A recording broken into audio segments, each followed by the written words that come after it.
And now, it's time for SPG, as in Super Backgammon Secret File. Dinilaan ko at ang anghang. Hi, DJ Rocky. Hindi ko akalaing mangyayari to sa akin. Bago lang ako sa dating scene at hindi pa ako eksperto.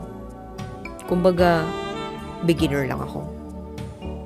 Sana makakuha ako ng advice dito kasi gusto kong gumaling ako. Itago mo ako sa pangalang Bano. At ito, ang aking SPG, as in Super Backgammon Secret File. NGSB ako. No girlfriend since birth. Tinapos ko muna ang pag-aaral ko at saka nag-apply ng trabaho para di naman ako palamunin sa amin.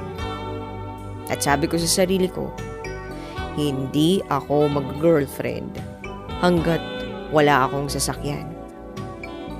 Hanggang sa lumipas ang ilang taon ng pagsusumikap at pagsisipag, nagkasasakyan na nga ako. Pakiramdam ko, handa na ako magjowa. At nang maramdaman ko yun, parang may mental telepathy itong si FB. At dumaan sa feed ko ang dating feature na to. Doon may nakilala akong isang babae. Itago natin siya sa pangalang Susie. Baka siya na ang susi sa puso ko. Isang linggo na kaming talking stage until nagkayaya ang magkape. Unang kita ko pa lang sa kanya, tinamaan na ako. 36, 24, 38 ang vital stats niya sa tansya ko.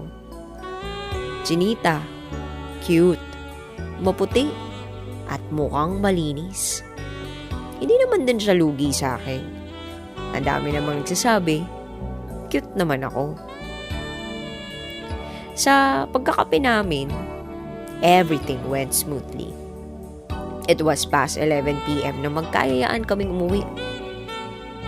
Then sa sasakyan, nagulat na lang ako nang bigla niya akong halikan sa lips. Wow! Nabilisan ako sa pangyayari. The next thing I knew, parang kinakapos na ako ng hininga. Nakapolo ako. So, siya na ang nagtanggal nito sa pagkakabutones. I tried to manage my emotions. Sabi ko, "Are you sure?" Then she nodded. Kaya wala na akong nagawa kundi isabuhay ang mga napapanood ko sa websites. Tinanggal ko ang pagkakabutones ng kanyang blouse. Hinalikan ko ang kanyang leeg. Ang bango. At nang dumako na nga ako sa kanyang dibdib, ay inilabas ko na ang makapangyarihan kong dila at inilapat ito sa paligid, katulad ng mga napapanood ko sa websites.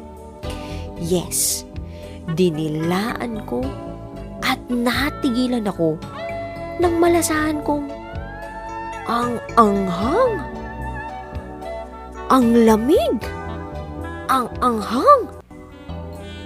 Inisip ko na baka may mali lang sa panlasa ko, kaya dinilaan ko pa uli ito. At napatigil na nga ako ng tuluyan dahil hindi nagbago ang lasa, mas tumindi pa. Nahalata ni Susie na napatigil ako kaya't nagtanong siya sa akin. Tumitig siya sa akin at ganun din ako sa kanya. At ang tanong niya ay, bakit? Sa pagkakataong yun ay gustong-gusto kong ipahid na ang dila ko sa damit ko para mawala ang kakaibang lasa na nalasap ko. Kaya tinanong ko na siya, ano yun? Bakit ang anghang? Bigla na lamang siyang tumawa ng malakas at inampas ako sa aking balikat. At saka siya nagsabi ng, ay, nagpahid pala ako dyan ng pambanyos. Nang marinig ko yun, ay ipinahid ko na ang dila ko sa damit kong nakatanggal na. Medyo nahilo ako sa nangyari, pero itinuloy pa rin namin ang dilaan. At hanggang doon lang naman ang ginawa namin, wala nang iba. Sa ngayon, gusto ko lang humingi ng payo sa ating mga kabisyo. Sa tuwing nagkikita na kasi kami ni Susie, lagi siya nagpapahid ng pambanyos. Tinitiis ko na nga lang minsan. Kaya, ang tanong ko, paano ko ba sasabihin sa kanya na kung pwede, wag na lang siyang magpahid ng banyos para masaya ang dilaan?